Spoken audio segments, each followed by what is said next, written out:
Every culture develops its own narrative about its place in the world, and these stories shape how people interact, especially in global business. Some countries carry a strong sense of global influence, while others hold legacies of being overlooked, dominated, or underestimated.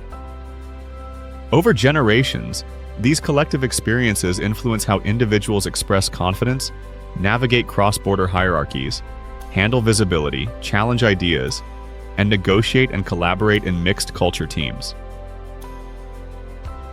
When these sociological undercurrents go unseen, they can quietly distort trust or decision-making across global organizations.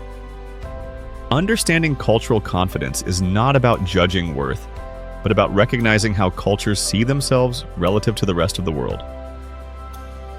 This awareness is essential for anyone working in international business today. Cultures tend to fall somewhere on a broad continuum of collective self-confidence. Most cultures exist somewhere in the middle. Recognizing where a culture falls on this spectrum helps explain behaviors in international business settings and can prevent misunderstandings. Let's begin with cultures that exhibit lower collective self-confidence. These are often found in regions historically shaped by occupation, overshadowed by larger neighbors, or frequently underestimated on the global stage. In global business, this can manifest as reluctance to self-promote, hesitation to challenge headquarters abroad or dominant cultures, and a preference for caution and local acknowledgement. There may also be skepticism of foreign management, especially if headquarters is located abroad, and a need for trust before speaking openly. The risk is clear. Their competence can be overlooked unless space is actively created for them to contribute. Countries such as Slovakia, the Czech Republic, Romania, Bulgaria, the Baltic states, Portugal, and Nepal often feature these dynamics. Without intentional inclusion, their valuable perspectives may remain unheard. Next, consider cultures that fall in the mid-range of collective self-confidence. These cultures show confidence in some contexts, but differ in others, with pride and sensitivity coexisting. In business, this can look like comfort leading locally, but less so on the global stage, and assertiveness that fluctuates depending on who is in the room. There is also a heightened sensitivity to perceived status differences. The risk here is that their behaviors may be misread as inconsistency or unpredictability, when in reality they are navigating complex relational dynamics from a holistic point of view. Examples include Italy, Spain, South Africa, India, most Nordic countries, and Latin America, and Turkey. At the other end of the spectrum are cultures with higher collective self-confidence. These are often countries with significant global economic influence, strong national identity, or histories of leadership or dominance.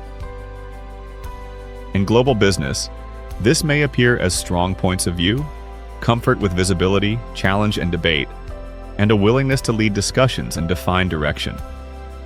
Sometimes, there is a tendency to disregard concerns from other regional offices and an expectation that others will match their style. The risk is that these cultures may unintentionally overshadow or silence other countries, or even butt heads with other high-confidence cultures.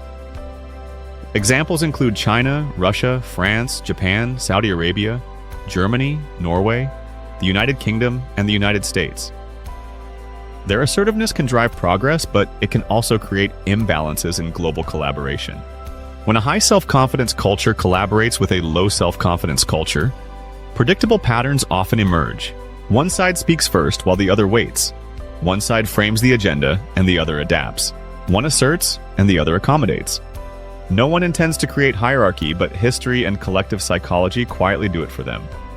These dynamics can lead to misunderstandings, missed opportunities, and even resentment if not addressed. It is important to remember that these behaviors are not personal, but are shaped by deep-rooted cultural narratives and collective experiences. So, how can global companies balance these differences in cultural confidence? Rotate speaking order intentionally to ensure all voices are heard. Offer space for all cultures to communicate with assertiveness. Train higher confidence cultures to actively invite perspectives from others, and acknowledge that historical legacies may be underlying dynamics affecting collaboration. Do not mistake modesty for lack of competence. Ensure that global decision-making is not dominated by a handful of high-confidence cultures. By taking these steps, organizations can create an environment where every team member feels valued and empowered to contribute, regardless of their cultural background. Every culture carries a story, and understanding these stories is not about labeling nations or keeping them in their historical places. It's about seeing the forces that may quietly shape global collaboration. When organizations learn to recognize and balance these dynamics, something powerful happens. People feel heard, teams become more equal, and global strategy becomes genuinely global. Every market has its own story. At Culture Comms Consulting, we help you turn the pages.